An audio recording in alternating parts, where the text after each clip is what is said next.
Hello everyone. There are bills sitting in pensioner households across Britain that simply do not need to be paid this September. This is not limited to people on the lowest incomes or people already claiming benefits. Some of what I am about to share applies to every single pensioner watching, no matter your income, your postcode, or your circumstances. The companies and councils collecting these payments will never ring you up and explain that you are allowed to cancel or reduce them. Today I am walking through 9 of these bills, starting with the one that quietly changed this year and that most pensioners still have not noticed. Bill number 1 is the winter fuel payment, and this is the one that flipped completely this year. Back in 2024/25, it was restricted only to pensioners receiving pension credit, and millions of households lost it overnight. Public anger over that decision was enormous, and charities pushed back hard against the change. From winter 2025/26 onward, the payment has been restored to every pensioner with an individual taxable income of £35,000 or less. That covers £200 if you were born after September 1946, or £300 if you were born before that date, and it lands automatically between November and December with no application needed. If your income sits above that £35,000 line, HMRC claws it back through your tax code, so mark your calendar because the opt-out deadline is 11:59 p.m. on the 20th of September. Bill number 2 is one that touches every household with a television, and the exemption almost nobody talks about. By law, $169.50 a year is due for a TV license unless you fall under a specific exemption. Most people only know the exemption for those aged 75 and over on pension credit. There is a completely separate rule that applies at any age, at any income, with no means test at all.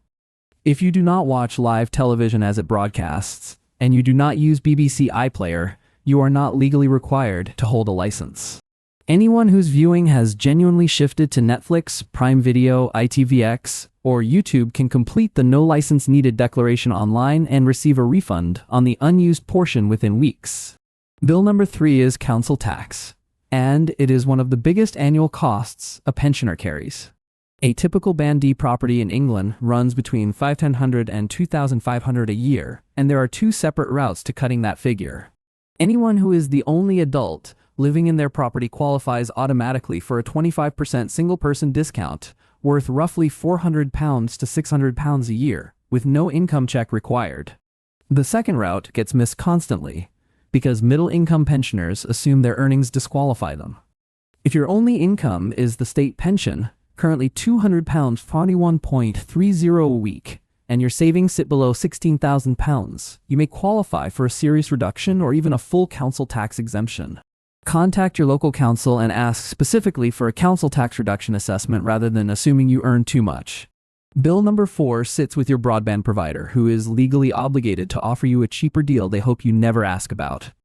Ofcom requires every major provider, including BT, Sky, Virgin Media, and TalkTalk, to run social tariffs for households receiving pension credit.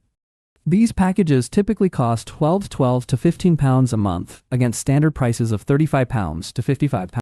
You do not need to wait for your current contract to end, and switching cannot trigger an early termination fee. Call your provider, confirm you receive pension credit, and ask specifically to be moved onto their social tariff plan. Bill number 5 is water, and the scheme behind it is one most pensioners have simply never heard of. WaterSure caps water bills at the regional average for eligible customers with high medical usage or larger households. Separately, several suppliers run their own social tariffs for low-income customers, including Thames Water's Assist Scheme and Anglian Water's Light Tariff. These can knock 25% or more off an annual water bill. Ring your supplier and ask directly whether they run a social tariff, and if the first person says no, ask to be transferred to a supervisor. Bill number 6 involves money that most pensioners have already written off as unrecoverable. British Gas Energy Trust hands out grants to anyone struggling with energy debt, and you do not need to be a British Gas customer to apply. Octopus Energy runs an equivalent fund called Octo Assist, and E.ON operates its own hardship scheme. None of these grants need to be repaid, and the criteria focus on genuine hardship caused by rising tariffs, not a history of missed payments. Applications for any of these funds usually take around 15 minutes to complete online. Bill number 7 is not a bill at all. It is the single benefit that unlocks almost everything else on this list. Pension credit tops up weekly income to a guaranteed minimum level, and it is worth applying for even if you think your savings rule you out. Roughly 1 in 3 eligible pensioners never claim it, often because they assume a small workplace pension disqualifies them. Even an award of just a few pounds a week can trigger automatic entitlement to the TV license exemption, broadband social tariffs, and council tax reduction discussed earlier. The pension credit calculator on the government website takes about 10 minutes to complete. Check it this week, because backdating only covers 3 months from your application date.